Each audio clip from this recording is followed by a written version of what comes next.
پھر جب وہ یوسف کے پاس گئے تو کہنے لگے کہ اے عزیز، ہمیں اور ہمارے اہل و عیال کو بڑی تکلیف ہو رہی ہے اور ہم یہ تھوڑا سا سرمایہ لائے ہیں، آپ ہمیں اس کے عوض پورا غلہ دے دیجئے اور ہم پر خیرات کیجئے کہ اللہ خیرات کرنے والوں کو ثواب دیتا ہے۔ یوسف نے کہا، تمہیں معلوم ہے کہ جب تم نادانی میں پھنسے ہوئے تھے تو تم نے یوسف اور اس کے بھائی کے ساتھ کیا کیا تھا؟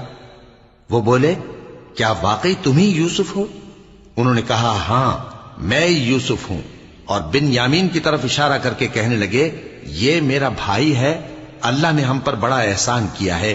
جو شخص اللہ سے ڈرتا اور صبر کرتا ہے تو اللہ نیکوکاروں کا اجر ضائع نہیں کرتا۔